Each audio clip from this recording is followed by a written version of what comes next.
got, which is Fantasy Flight's organized play coordinator. Specialist. Special update. I got upgraded. What? Yeah. What does that entail? Exactly the same thing that I was doing, but I get a fancier title. Hey, we applaud that. So it's essentially what it is a coordinator is the entry-level position within Fantasy Flight Games. And so since I've now been there for a year and shown that I do hold a specialized area of expertise within this industry overall, then I got to become a specialist. So it's similar to the game designer end where they have the junior game designers and the senior game designers. Exactly, cool. Exactly. But for the non-dev side of things, right? Yeah. We have special fancy titles. Yeah. Yeah. I'm special now. And also here with Alicia. I can't remember your last name. That's okay. I don't know if I've ever said my last name on a stream. That one time you were on the stream, it was probably there. It's German. It's hard. So my name is Alicia Gensch. Okay. German. So I am the new marketing manager with Fantasy Flight Games. So I've been with FFG for now about 4 months. But before that, I actually worked for Asmodee USA for just about 4 years. And so, when we started to, see demo copies and like play testing of Star Wars Unlimited, I was like, ooh, what's that? That's cool. So I've been working on the project for a really long time, even before I was with FFG. And you were at the convention, community event back in February too, right? I was. Okay. Yeah, I was running interviews. Again, because the Asmodee USA office it's like a 20-minute drive from the FFG office. Our teams are super tight. Yeah. And we really, there's a lot of relying back and forth between both of our marketing teams. So, yeah. Very cool. So up to this point, we've really only seen Corey as a member of the OP team since Josh left. Is there anyone else on the OP team? Absolutely. We are. It's me. I know. Gesture on audio doesn't pick up. But yeah, surprise, it's me. Yeah. So when Josh transitioned out, we looked at the structure of the marketing department and said, okay, I think we could really benefit from somebody who comes in and kind of takes over that spokesperson position that Josh was so great with. Yeah. And then, we also definitely recognized that organized play was going to have a huge priority with Star Wars Unlimited.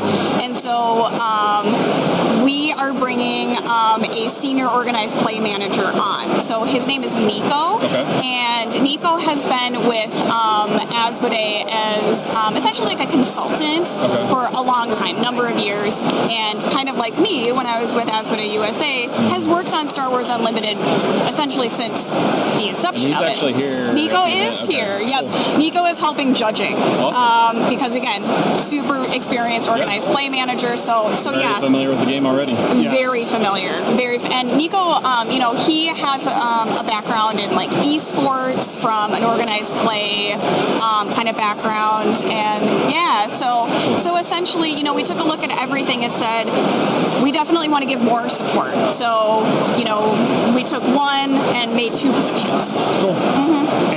It's been really nice with both of them as well, because in their old positions, they were already working with Unlimited in some capacity and various projects. So integrating them onto the team has been a seamless effort. Yeah, you already have the familiarity there. Exactly.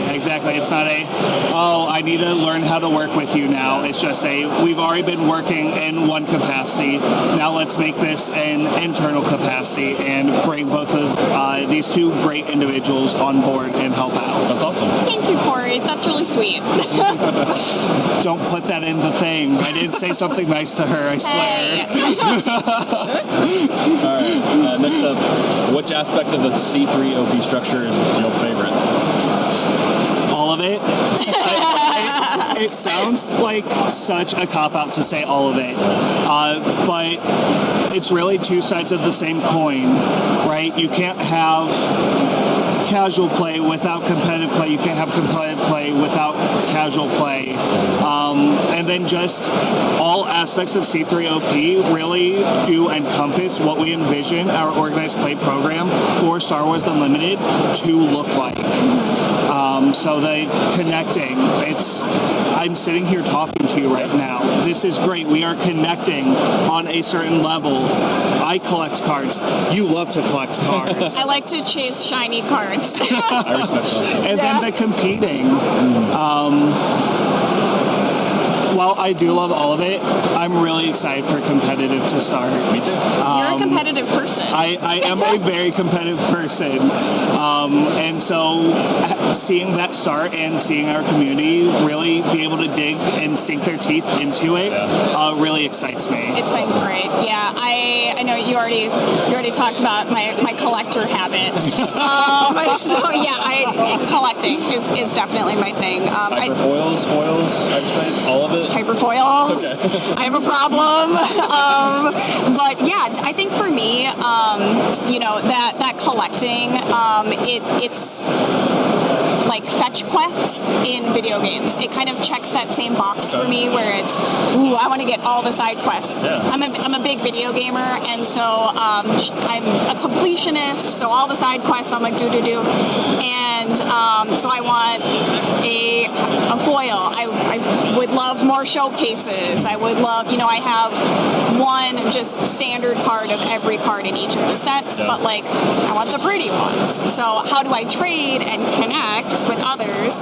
We do trades all the time in the office. Oh, that's awesome. And sometimes we trade like, hey, I'll get you a cup of coffee and I'll give you this card. And so it's kind of, it's very fun. Trade with favors a little bit. Absolutely. It's my favorite part about trading in the office. Yeah. Is it's not what is the outside monetary value of this card? It's like you're back in grade school saying, oh, I have this card, but I need that one. Trade and just swapping cards. Like legendary for legendary. Exactly. And that's my favorite part about trading in the office. What was that legendary that you were missing that I got 3 from for set 2? I'm blanking. Oh, goodness.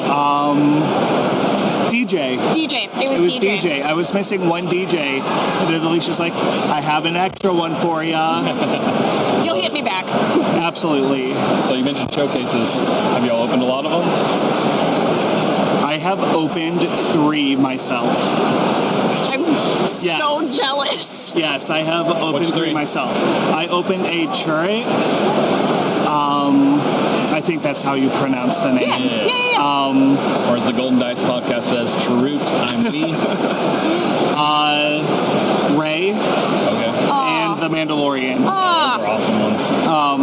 Now, those aren't the ones I necessarily still own, but those are the 3 that I have personally pulled. And I'm really excited because John Leo actually traded for a Kylo Ren this weekend. And I'm going to trade him my Mandalorian for Kylo, so then I have Rey and Kylo. Oh, that's awesome. And Kylo's my favorite artwork. Not favorite artwork, favorite showcase from this set. And you're the #1 aggression fan. I love aggression, yes. So it makes sense. I have a really I think good. I think it's very serendipitous showcase story. So set 1, I didn't open any, 0, none, and I was like, it's fine. I didn't need them anyway. And when we got the set 2 product into the office, so we work really closely with the designers, and so they got the set 2 product in so they could open it, start building their decks, and I just kind of wandered over and was like, what's all this? Oh, you have booster packs. Ooh, this is cool. And they're like, we got to open all of these. Do you want to open one? Yeah, I pulled a showcase. I pulled a Hunter showcase. Guess who doesn't get to keep that showcase? Is that the only one you pulled still? Yes. Oh, no. I know. That's tragic. But so, we keep archive copies of everything, and so it's going to go on the archive. It is important, but it was this moment of, it's the first time any of us are touching this product. Yeah. I mean, the designers have been working on this for so long. It's this very special moment, and it was the first showcase we opened from the set. And so we're all kind of sitting around these big tables, and I open the showcase, my hands get really sweaty, really, and I'm like, oh, somebody take the card, somebody take it, and just we're all, oh my god, and it was just this really cool moment. That's awesome. Yeah. So cool. I'll get one. Right. One day. I'm still there with you. I haven't opened a single one. Really? So We gotta open some one more of these booster days packs. we're getting there. Yeah. All right. With Josh Massey leaving just before launch of the game, what aspects of his vision for OP have stuck around, and have there been any notable changes since y'all kind of took over the reins?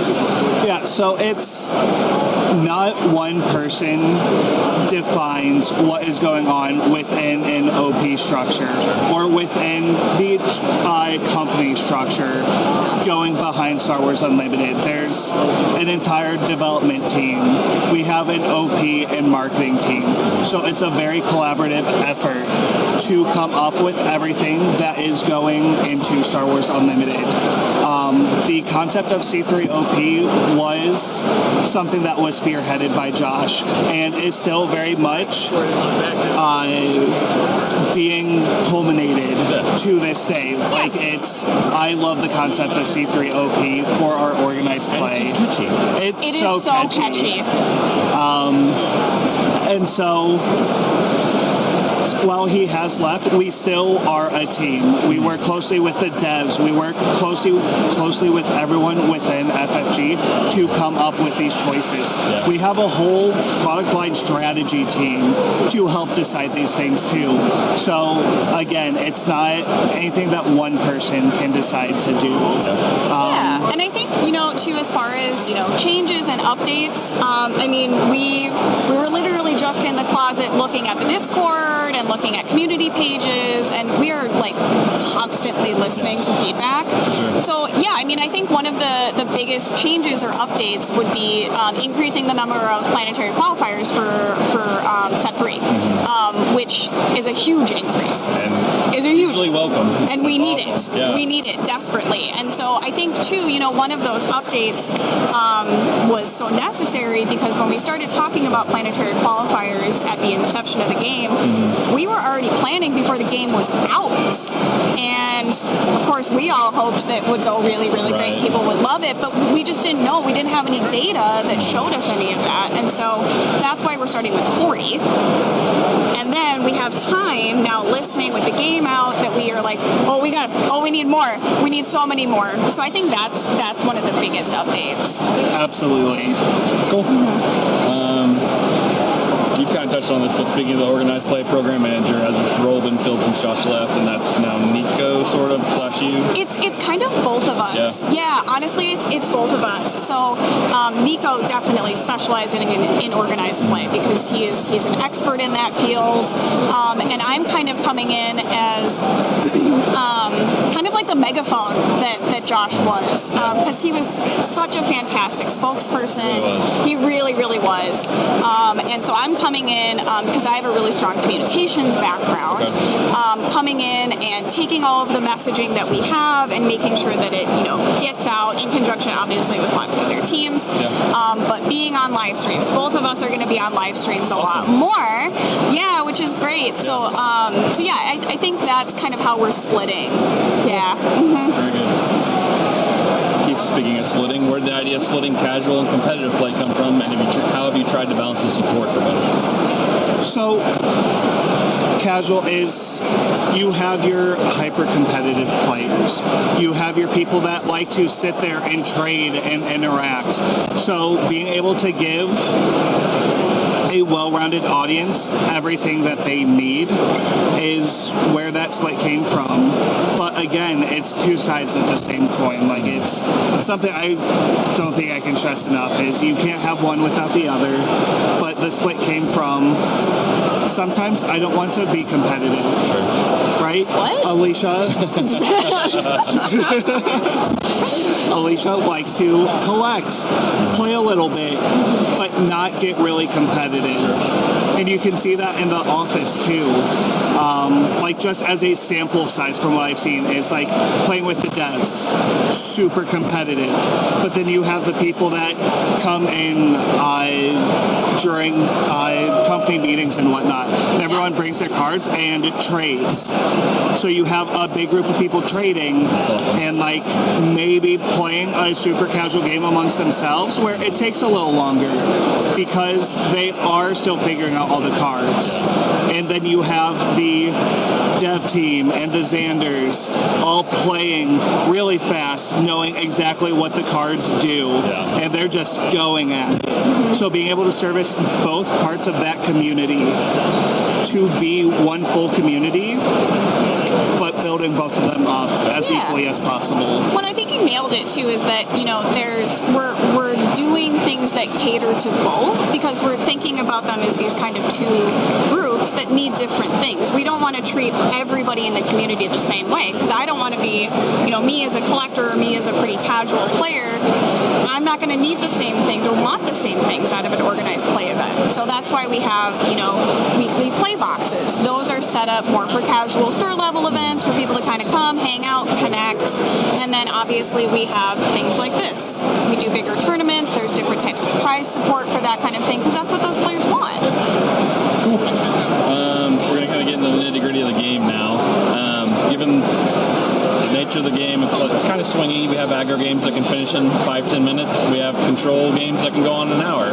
How did y'all kind of land on that 55 minutes for best of threes in competitive play? A lot of testing. Yeah. A lot of testing. A lot of testing. You had that office door closed for a long time. And then collaboration with the developers. Okay. Right? Again, nothing is being done without their say-so. Okay. Or like their input into what we are doing. They spend so much time working on this game, testing the decks. And like you said, some games finish in 10 minutes, some games finish in 30 minutes. So it was taking an average of that, kind of, and saying, we can't service every type of deck at all times, but coming up with a round number where most decks will be able to fit into this time frame. Because, again, 10 minutes versus 30 minutes is a big time difference. Yeah. But being able to service everyone within that is how we determine the 55 minutes. When I think, too, that's one of the great things about us doing a Season 0, is that, we did all of this testing behind a closed door with the devs, and we're kind of in this controlled environment, and now it's going to be in the wild. So we're going to see, and we're going to listen, and we're going to, if that's not the right time, or if players are saying we need more time, we need less time, we'll take everything into consideration.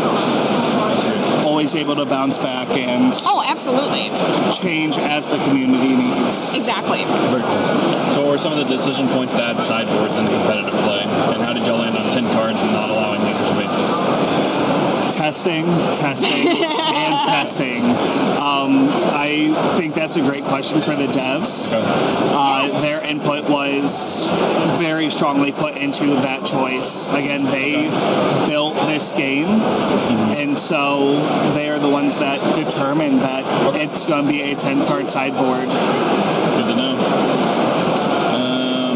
Some of the nitty-gritty on the tournament rules that we found a little less vague. Are sideboard guides legal for Star Wars Unlimited? No. Okay. No. When you show up to your match, if you have any type of notes, you have to start with a clean page, so you can't have anything like that. And just to clarify for the record, a sideboard guide is essentially saying, in this matchup, -3 cards of this, well, these three, add these three, yada, yada. Not legal. Okay. And I think a lot of these too with note-taking and everything, it's coming from we just want everything to be fair. Yeah, absolutely. Yeah, I mean, that's one of our biggest priorities with organized play is just making sure that everybody has an equal play opportunity and nobody has an advantage, so somebody gets a disadvantage. It's not fun. Yeah, for sure. Another thing are the boogie boards, which they're kind of magnetized. Are those legal for note-taking?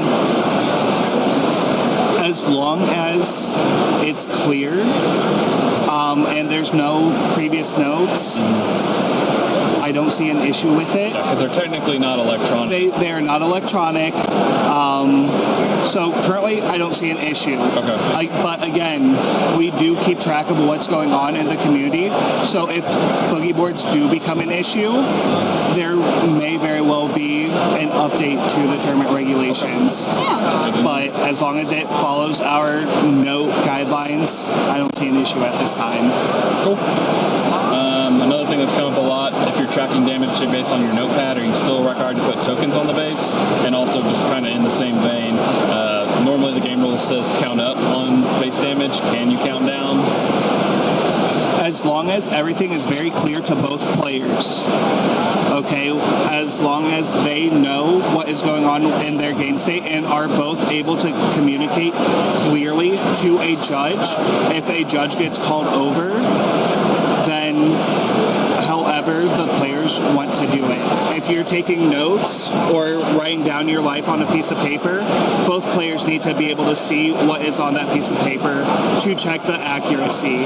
Again, as long as everything is fair and clear. And they both agree. And they both agree. And both people agree. Yeah. And if they didn't, then what's in the rules is kind of takes precedence. Yes, Counting up, absolutely. Instance, Yeah. Putting tokens on the base. Yeah, exactly. Okay. Cool. What went into the decision to not allow sideboarding for game one or best of one matches? Is that more of a dev decision again? A lot of input was taken from the devs regarding this option. But looking at tournaments overall and sideboards, you want to take your best deck possible to go into the meta that you are playing in. Sideboards give you the opportunity to have cards in there that help you in a matchup that might be a really tough matchup or what some players may consider an auto loss. So you have that sideboard. But going into a tournament, you should go into an event with I have a decent matchup against every deck. These cards will help me more in specific matchups.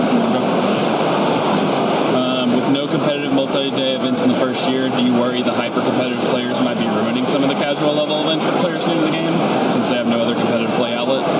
Yes. Yeah. Yes, we do. And I think that also goes back to one of the big changes we've been making and listening to the community is seeing that a lot of very competitive players are going to store showdowns.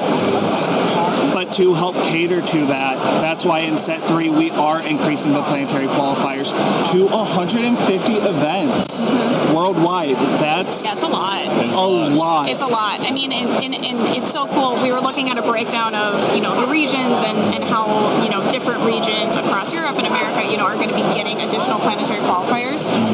Some of those regions are getting like quadruple the number. It's wild. And I mean, it's because people want to play. Yeah. And so we want to be able to support that. And, there's different, on a scale, there's different levels of being a competitive player. I can be competitive sometimes, but not always. I definitely fall to the lower end of that, that spectrum. Yeah. And so increasing the number of events allows for, hyper-competitive players to be able to go to multiples if they want. If I'm a more casual competitive player, maybe I only want to go to 1 or 2, and that's fine, but we have more options. Very cool.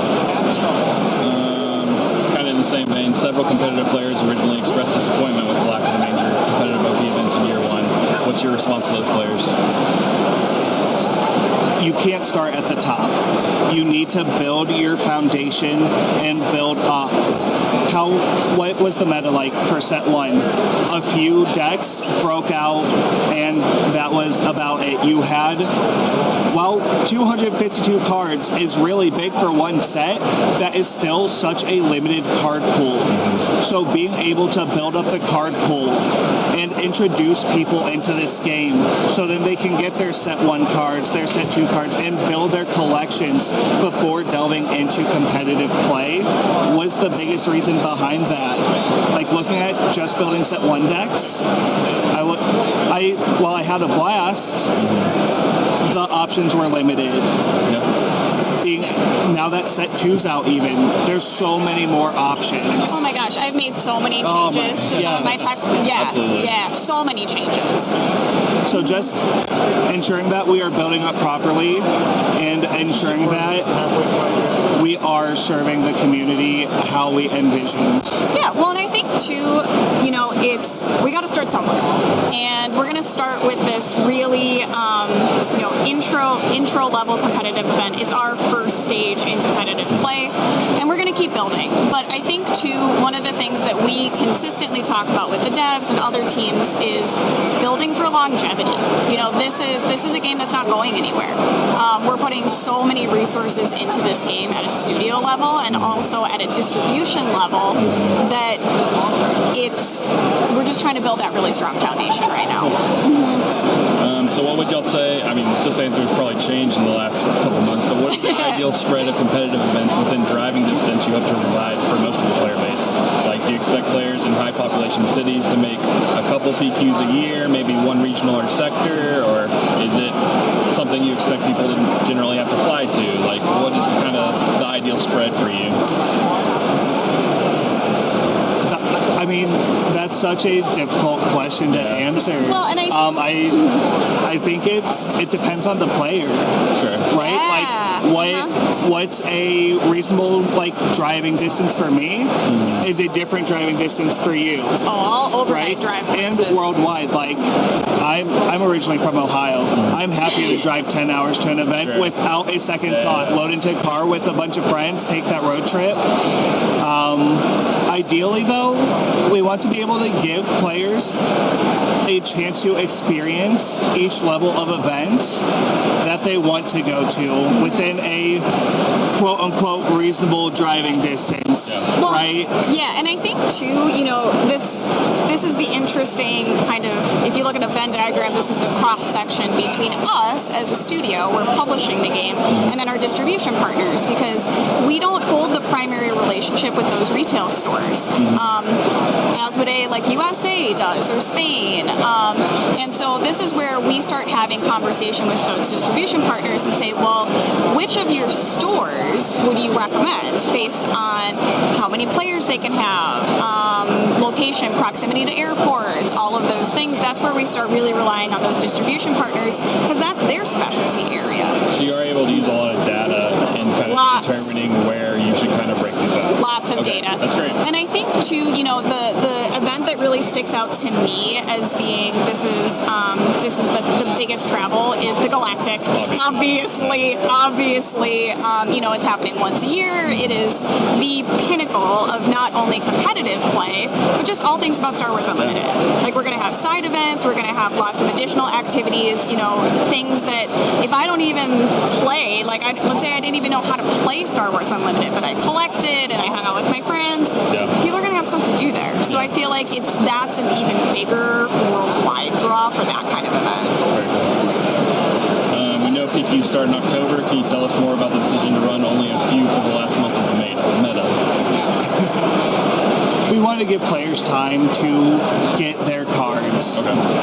Right? It takes a while for some players to build up their collections, get used to the meta, and really dive into building these decks. So we wanted players to have plenty of opportunities.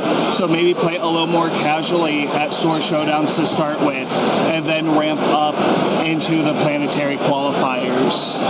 Very cool. We touched about this a little bit. What criteria was used to select the locations and stores hosting PQs in October? Yeah, absolutely. So yeah, we did mention it a little bit, but essentially we're relying on our distribution partners to do that. And some of I'm not intimately familiar with the qualifications, but again, making sure that they can support enough players for that bigger level tournament.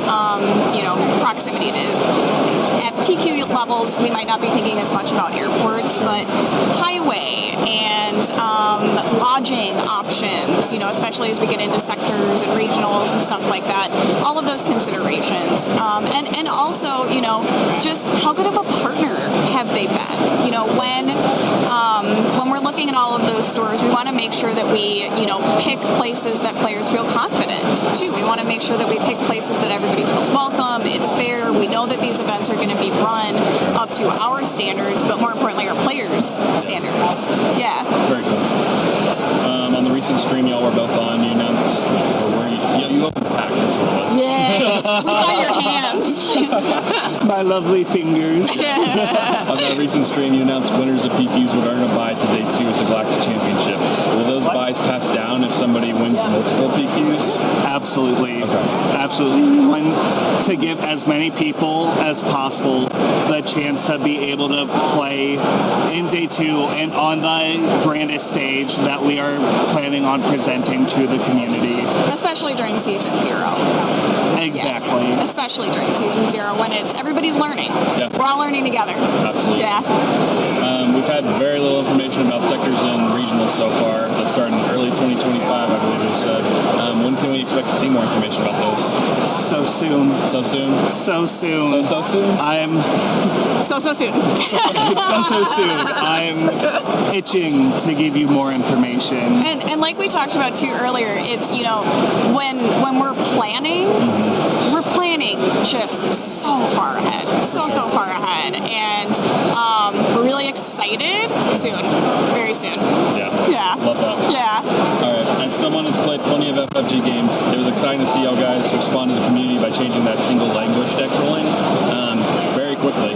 What went into that decision, and how long did it take to kind of reach that conclusion that y'all needed to adjust that? Working with the devs. Yeah, definitely working with the devs, talking with them, and again, listening. We're constantly listening. Yeah. We're constantly listening to what people say and what the community wants, and how can we build this program to be really strong and reflect the majority of what people want. So I think that was definitely about the swiftness in that, is that we heard and said, it might make sense, to us looking at data and closed doors and kind of we're in this contained environment. But again, as soon as it gets out in the wild and people say, oh, great, no problem, we'll fix it. Yeah. That's great. I mean, like the PQ adjustment, you've clearly demonstrated you're listening to feedback and responding. So. We're trying. We're really trying. Yeah. Josh had mentioned previously in the competitive OCD stream he did back last October, I think. The ban, errata, whatever kind of method you go down that route would be considered if the need ever popped up. I know previously in Star Wars Destiny when I played, it was often months that we waited for these updates to get pushed. Will the team be more responsive with Star Wars Unlimited? Yeah, definitely.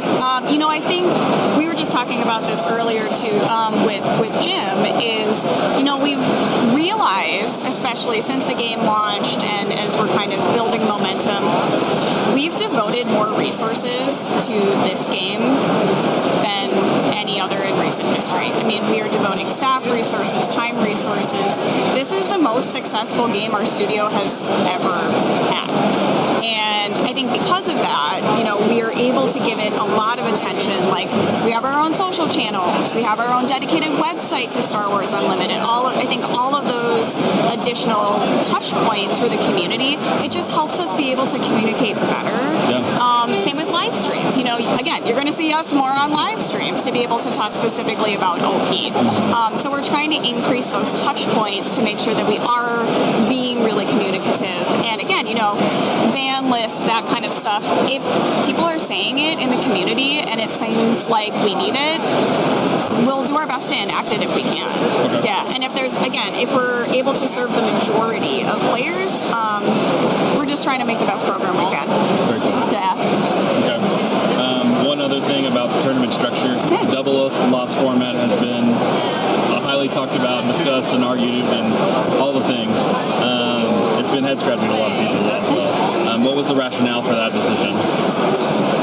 A lot of testing. I think this is a really great question to ask the devs. They had a lot of input that went into it, but like everything else, we are watching feedback. We've seen arguments both ways. Some people like it, some people don't like it. Strong opinions. Very strong opinions. Yes, very. I think this is probably the most polarizing topic currently within Star Wars Unlimited. Oh, definitely.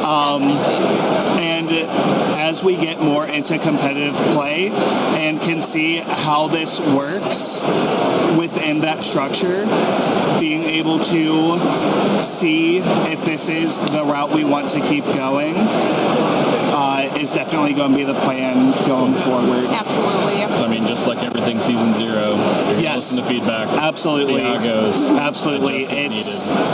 Absolutely. Season 0 is very much our introduction, and is this going to be sustainable long term? Cool. If you could talk to new players entering the game, how would you advise them to jump into organized play? Start casual. Yeah. Start casual. If I had to pick a specific format after doing a learn to play, I would tell them to draft. Okay. Yeah, drafting. It is such a good way to look at the cards. When you're drafting, you have to really read them. Especially if you're drafting with friends in that casual environment, you're able to look at the cards, get feedback, and then it puts your mind around everything. Deck building, how to play, and really starting to immerse in kind of everything that Star Wars Unlimited has to offer. Yeah. Because you're going to play against people. You are collecting these cards. In one of the last live streams, I was shiny drafting. You were shiny drafting. I admitted it. I was shiny drafting. Yeah. I drafted a finalizer because I said I want this card. Did I break your brain? That's so rude. Finalizer's my favorite set 2 it's card. Corey's favorite card. Sorry to get off topic. It's my favorite set 2 card. There's a reason it's on the playmat at Gen Con It's this weekend. There is a reason it's on the playmat at Gen Con this weekend. The art is gorgeous. It's so good. Card. But yeah, I just think Draft has all the aspects to really start getting immersed into Star Wars Unlimited. Yeah. Definitely draft. I would say don't be afraid. I'm definitely I've been a lifelong board gamer, a lifelong video game player. I've dabbled with TCGs, but definitely in the past 2 to 3 years, I've gotten much more into TCGs. And I think that for me, I'm not a super competitive. I like co-op games. I'm not a super competitive person. I think for me, there's always been this intimidation factor with getting into organized play. But I've met some of my best friends in organized play now. Going to my weekly plays and going into my store more frequently and stuff. Don't be afraid to just try it. And even if you don't win, you might draft some cool cards. You might make a new friend. You might do a trade. You might do this. You might really like it. And yeah, I think, and that's what we're really trying to do. In Star Wars Unlimited. Obviously. Committing to something like this, it's a lifestyle. I mean, obviously we do this for work, but I'm thinking about cards all the time, and thinking, I bet I could stick that vigilance here, I could do this. It becomes a part of your personality, and I think that new players, if you can just try it, you might really like it. Yeah. Very cool. Speaking of cooperative games, I have a fun question to ask everybody that Yeah. If you were stuck on an island with one FFG employee for a whole week and an unlimited board game library, who would it be? Xander. I have played a lot of board games with Xander. You see us on live streams. We are all friendly during the live stream and stuff. For sure. One of my favorite parts about Fantasy Flight Games is we are all actually friends, and we actually hang out with each other outside of... We do trivia almost weekly. Yeah. Nice. One of the devs runs trivia every week. So a bunch of the devs and OP and other people within the company go do trivia. But So to get back to your question, it's Xander. He's kind of my rival in board games. Like, he was the second person I met at Fantasy Flight Games. Okay. And has become a really good friend to me. And so I like to talk a lot of trash to him. I talk trash to everybody, but I really like to talk trash to Xander. And it would be a great opportunity to just get a bunch of reps in of various board games, probably a lot of Unlimited, because we both have a huge Unlimited collection. But just playing various board games for a week sounds like a great time. After that main board games, it might ruin our friendship, but hey, it'd be a good time. If you're stuck with the entire catalog, I think you're going to go through kind of some waves of like, That's I'm going to play this game solo for a while, and I'm going to shut. You sit on that side, and I'll sit on this side. Oh my gosh, it's so hard to just pick one. I'm going to say Caitlin McGrath, because Caitlin and I were friends before I joined FFG. I met, actually, we did karaoke. We do annual karaoke, more than annual sometimes. And I was still with Asmodee, and I got invited because I was working on, some Star Wars Unlimited stuff, and I got invited, and I met Caitlin, and we're really good friends. We're super good friends, and she loves Arkham. I love Arkham Horror a lot. Absolutely. Arkham Horror 2nd Edition was my gateway game, and deep end. So Caitlin and I also have a really similar play style where we're both, very deeply strategic, but also cool to do our own thing. So it's, okay, we're playing co-op, I'm the seeker, I'm going to do this, you do that, okay, this. So our brains are kind of in sync with each other. We play new games all the time, too, which is super fun. So, yeah. That's awesome. Yeah, I love Caitlin. Well, lastly, is there anything y'all would like to share? OP, anything, whatever. Just shout out to somebody. Honestly, I just want to shout out the entire community. It's amazing to see everything that's going on around Star Wars Unlimited worldwide. And shout out to the community at Gen Con specifically. This turnout has been amazing. Having people come up to the various FFG employees that are here just to talk and hang out and really interact. I really teared up yesterday. It's been amazing. Like walking into the hotel lobby, like seeing Xander there talking to people, and then going up and we just start playing some Unlimited games and stuff. It's just such a cool experience. And so many of our 128 person tournaments sold out so fast. The sealed draft, the premiere pods, Twin Suns, everything is selling so well this weekend. Shout out Twin Suns. Love Twin Suns. Same. And it's a humbling experience this weekend. So from the bottom of my heart, I just want to thank everybody in the community for being here and coming to hang out with us. Yeah, absolutely. It's been great. Yeah, I think something that we don't really get to share very often, or kind of get to peek behind the curtain, is our team is really a family. It's our little work family, and we love this game. We love all of our game lines, and we love this one so much. It's really humbling, to be able to look. I'm looking across tables right now, and everybody, is playing and competing. I'm seeing smiles. I'm seeing people shaking hands and hugging, and it's just this really cool thing to be a part of. We're just flabbergasted by how much people like it. So we're gonna share more. We have more. I promise. More is coming. I promise. Yeah, this game is not going anywhere. Love it. Yeah. Cool. Well, thanks for sitting down with me, guys. Thank you so much. Thank you. Have a good Gen Con. You as well.